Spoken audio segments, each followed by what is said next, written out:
नमस्कार। आप देख रहे हैं स्पेशल कवरेज न्यूज़। मैं हूं आपके साथ शिव कुमार। हमारे साथ इस समय मौजूद हैं आदरणीय शीतल पी सिंह सर, जो अपनी बेबाक राय, बेबाक टिप्पणी से चर्चित हैं। और जब कोई बड़ी बात आती है तो आदमी सुनना चाहता है कि शीतल पी सिंह सर ने क्या कहा और इसको किस नजरिए से देखा। तो सर, आपका बहुत बहुत स्वागत, बहुत बहुत अभिनंदन। धन्यवाद आपको, आपके दर्शकों को नमस्कार। सर, संसद में जो हुआ, एक वर्ग कह रहा है सब असंसदीय था, एक वर्ग कह रहा है कि हमें बोलने नहीं दिया, और एक वर्ग सर कह रहा है कि हम तो समझ ही नहीं पा रहे हैं कि आखिर संसद में हो क्या रहा है। क्योंकि 3 कैटेगरी आज बन गई। एक फर्स्ट कैटेगरी हो गई, एक सेकंड इडियट की हो गई जी। और एक थर्ड कैटेगरी हो गई अंधभक्त की। जी सर, आपका तो अपना लंबा अनुभव है। जैसे कई बार इस संसद में अय्यास और क्या क्या सुपर्ण खां जैसे शब्द आए, तो क्या वो संसदीय रहे? उन पर भी आपकी टिप्पणी चाहिए। साथ में इस आज की स्पीच पर आपकी क्या राय है? क्या क्या हुआ सर? थोड़ा दर्शकों को आप ब्रीफ कर दीजिए। देखिए, वहां जो कुछ हो रहा है कि उधर से राहुल गांधी पर हमला होता है। राहुल गांधी पर हमला करने के लिए नेहरू जी पे लोग चले जाते हैं, ज्यादातर नेहरू जी पर जाते हैं, जैसा हुआ निशिकांत दुबे से। उधर से बहुत हल्की बातें कराई जाती हैं। दुर्भाग्य से यह है कि इधर से भी कोई भारी बातें नहीं हो रही हैं। कोई ऐसी योग्यता और गंभीरता का परिचय नहीं आ रहा है जैसा हम लोग चाहते हैं नागरिक होने के नाते, कि उसमें सभ्यता हो और उसमें योग्यता हो, ऐसा विमर्श हो। वो संसद में हो नहीं रहा। तो किसी पक्ष को हम अभयदान नहीं दे सकते, लेकिन चूंकि सत्ता पक्ष की जिम्मेदारी होती है, जो भी सत्ता जब होती है, सदन चलाना, देश चलाना, सब उसकी जिम्मेदारी है। तो ये उसके ऊपर है कि वो ऐसा वातावरण क्यों निर्मित करती है। अगर वो गाली गलौज अपनी ओर से करेगी तो प्रतिक्रिया आएगी। तो उन्होंने नेहरू जी पे हमला कराया। इन्होंने सीधे बिना नाम लिए, ये जानते थे कि जो स्पीकर है नाम नहीं लेने देंगे, वहां तो नाम लेने दिया। वही स्पीकर है, कमाल के स्पीकर हैं ये भी, कि उधर से जब कुछ होता रहता है तो ऐसे मुस्की मारते रहते हैं, और यहाँ जो है दूसरी तरफ से होता है तो नहीं है, आप जो है इस पे बोलिए। वो साफ लग जाता है कि पक्षपात कर रहे हैं। तो भाई वो बहुत ही खराब है। इससे सबसे क्या हो रहा है कि जो संसदीय मान मर्यादा है वो तो सब चौपट हो चुकी है। कोई बहस नहीं हो रही किसी मुद्दे पे। अब इतना बड़ा गंभीर मसला था, इतना बड़ा आंदोलन हुआ, अगर ये टीका टिप्पणी में और छींटा कशी में निकल जाए, अराजकता में निकल जाए, जो कि निकला। अल्टीमेटली शाम को फिर राहुल गांधी लौटे नहीं, जब दूसरी बार सदन स्थगित हुआ, तीसरी बार या दूसरी बार। तो उसके बाद वो लौटे नहीं, तो बात वहीं की वहीं रह गई। वो छेड़खानी करके चले गए। वो भी उन्होंने जो कहना था वो कह दिया। उन्होंने उनके दादा नाना को कुछ कहा, जवाब में उनको इडियट सुनना पड़ा। तो इससे क्या फायदा हुआ? और देश को शर्मिंदा होना पड़ा, नागरिकों को शर्मिंदा होना पड़ा कि हमारी जो संसद है, न उसमें पक्ष में कोई तथ्य है, न विपक्ष में कोई तथ्य है। इतना बड़ा विषय है कि हमारी शिक्षा प्रणाली तहस नहस हो गई इस देश में, स्वास्थ्य प्रणाली तहस नहस हो गई है। इन चीजों पर बहस ही नहीं हो रही है।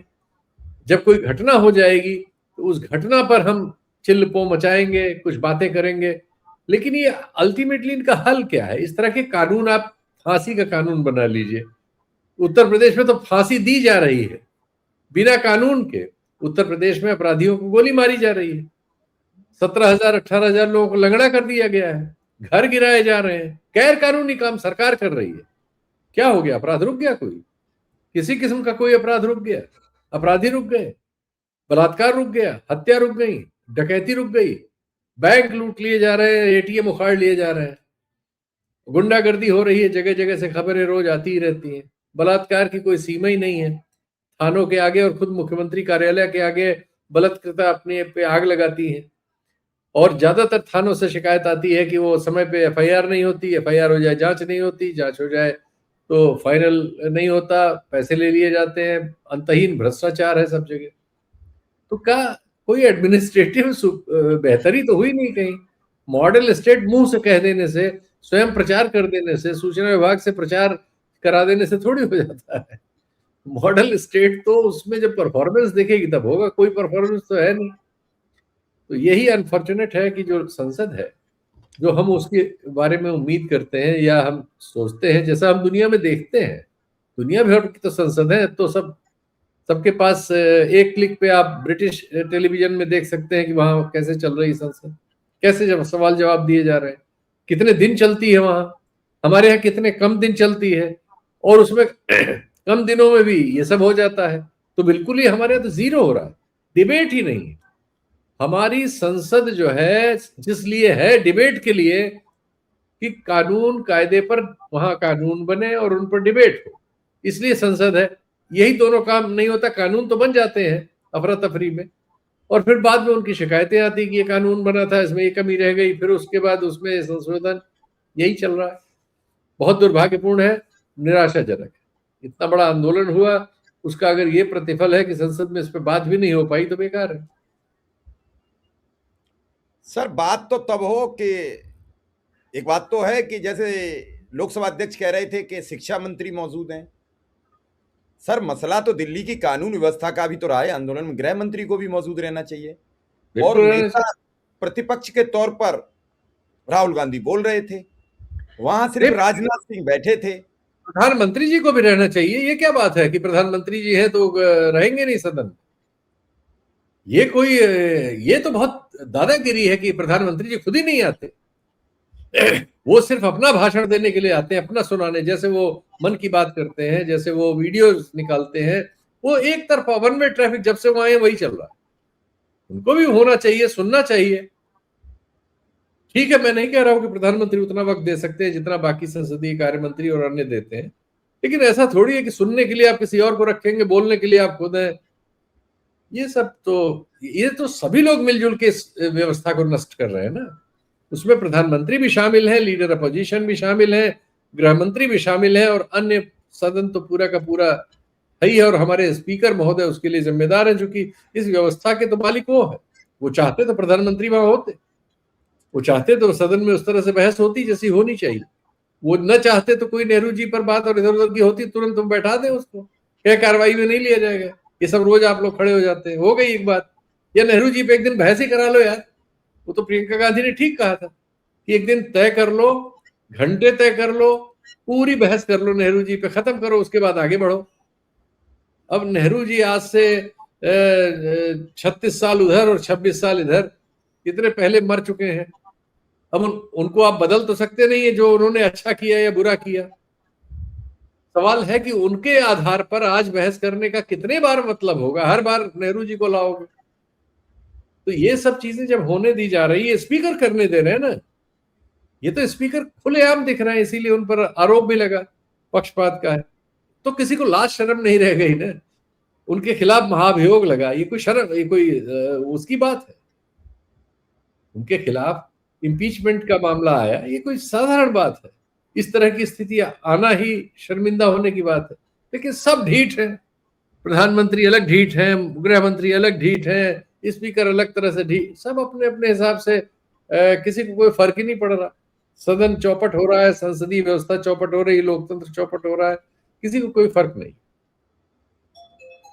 तो सर इससे तो आम जनमानस की तो आवाज उठेगी ही नहीं। मान लीजिए इस ढिठाई से क्या मिलेगा भाई? याद करिए, बच्चे जेल में हैं, बच्चे जेल भेज दिए गए, उस सब पर तो बात ही नहीं हो रही। 12 साल तो हो गए, बताइए किस मुद्दे पे कोई ढंग की बात हुई हो, एक दिन 2 दिन चली हो बहस, कोई काम की बात हो पाई हो? सिवाय बायकॉट, हल्ला गुल्ला, छेड़खानी, एक दूसरे को गाली गलौज, यही हो रहा है। सर राम मंदिर का मसला जमकर उछला और जी। राम मंदिर का आज सचिव नियुक्त कर दिया गया। किसी को कानों कान खबर नहीं, और नियुक्त जो सचिव हुआ वो चंपत राय के खेमे का है, गोपाल राव के खेमे जी। का है। तो आखिर ये सब चल क्या रहा है? नहीं, खेमे का क्या? अरे भाई, वो तो वहीं रह रहे हैं, चंपत राय जी तो वहीं रह रहे, जहां रहते थे। ऐसा नहीं हो सकता चंपत राय, सर, ऐसा तो नहीं है सर, किसी ने गलत बता दिया। चंपत राय तो बता दिए गए कि वहां से निर्वासित कर दिए गए, वहां से हाँ, हट गए। निर्वासित और कौन, वो घूम फिर के वही है। उनका बयान आया है आज एक, कि मैंने ही अच्छा, तो 81 लाख बरामद कर लिया था, उसके बाद तो कोई बरामदगी हुई नहीं। वो तो कह रहे हैं कि सब मैंने कर लिया था और मैंने क्यों नहीं एफआईआर की, इसकी पूरी सफाई दे रहे हो।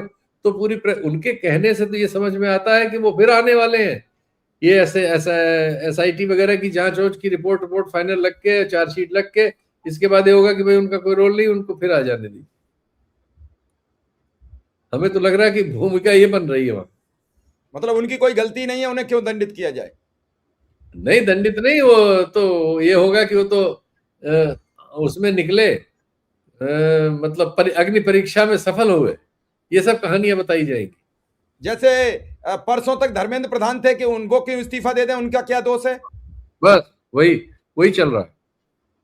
तो सर एक चीज बताइए कि इन सब जो व्यवस्थाएं विदेश में जो लोग हमारे देखते होंगे, चूंकि आपका विदेश से लोगों से संपर्क रहता है और विदेश के लोग आपसे चर्चा करते हैं, जानकारी लेते हैं देश में क्या हो रहा है और समझना चाहते हैं, तो क्या ये सब जो व्यवस्थाएं हमारे यहाँ खबरें छपती हैं, हमारे यहाँ जो संसदीय प्रणाली में होता है, इससे सर विदेश में कितनी साख बढ़ जाती है? हर बार फुट 2 फुट बढ़ पाते हैं कि नहीं? विदेश की साख तो डिफरेंट क्षेत्रों की हमारी रैंकिंग में लिखी हुई है। सारा विदेश उसी को तो पढ़ता, सुनता, बोलता है। वो विदेशियों ने तो तैयार की है सारी रैंकिंग। हमारी क्या, सारी दुनिया की करते हो। तो दुनिया के 180-82 देश, अलग अलग क्षेत्रों में अलग अलग संख्या है, 200 के आसपास देश है कुछ ऐसा क्षेत्रों भी में। तो हो सकता है, ऐसा भी तो सर हो सकता है वो जो रैंक करते हो वो मोदी जी से कुछ नाराज रहते हो, तो मोदी जी की हाँ, बिगड़ी हुई छवि हमारे टेलीविजन चैनलों के और हमारे संघी प्रचारकों के अनुसार वो मोदी जी से और भारत से बहुत नाराज है। 2% भी हमारा एक्सपोर्ट नहीं है दुनिया का। 2%, ये आंकड़ा बार बार मैं आपके यहाँ बताता हूँ, दर्शकों के लिए बहुत जरूरी है। दुनिया के 100 रुपए में हमारा जो दुनिया का सबसे बड़ा देश है आबादी के लिहाज से, भूभाग के लिहाज से 1/6वां देश है, इसका कुल 2% भी निर्यात नहीं है। यानी हम दुनिया को जो सामान बना के बेचते हैं वो 2% भी नहीं है दुनिया के 100 में से। एक तो ये जान लीजिए। जो GDP है वो हमारी 3.35 या 33 कुछ है, यानी 3, 3.5, 3.25। यही है हम। अपने मुंह तुम आपू ही करनी, भात येने एक बात बहु भरनी, ये कहा हुआ है हमारे गोसाई जी ने। अपने मुंह से हम तीरंदाज है। क्या है हमारा दुनिया में? हमारा पासपोर्ट की कोई रैंकिंग नहीं है, नीचे चला गया है, कहीं कोई पूछता नहीं है। झूठी बातें यहाँ फैलाई हुई हैं। हमारा मीडिया है, हमारे लिए झूठ बोलता है। जो स्टडी जिस चीज में होती है, सबसे ज्यादा पॉल्यूटेड देश हमारा है, सबसे ज्यादा अस्वस्थ देश हमारा है, सबसे ज्यादा संख्या में गरीब हमारे यहाँ रहते हैं, सबसे ज्यादा कुपोषित बच्चे हमारे यहाँ हैं, सबसे ज्यादा रक्ताल्पता की शिकार स्त्रियां हमारे यहाँ हैं। ये आंकड़े दुनिया को पता है और इनको दुनिया पता नहीं, आपको तो पता है। अभी पानी बरस रहा है दिल्ली में, रोज हमें बच्चे फोटो भेज रहे हैं वहां से कि फलानी जगह घुटनों तक पानी है, ढिमाकी जगह कमर तक पानी है। देश की राजधानी में आप पानी निकासी की व्यवस्था नहीं कर सके हुजूर, क्या कहा जाए आपको? सीवर लाइनें टाइमली नहीं पड़ी हुई है। ऐसा नहीं है सर, विश्वगुरु बन चुके हैं। विश्वगुरु ऐसा नहीं हो सकता। विश्वगुरु को लोग जब स्वीकार कर लें कि विश्वगुरु बन गए हैं, तो ऐसा नहीं हो सकता सर। अरे अरे भाई, मैं आसमान की बात थोड़ी कर रहा हूँ, दिल्ली की बात कर रहा हूँ। कोई हो भी, फोन लगा लीजिए कि भैया कल से पानी बरस रहा है, कहाँ कहाँ पानी भर गया है, अभी आपको 100 फोटो आ जाएंगे। या सोशल मीडिया पे अब तो AI है सब जगह।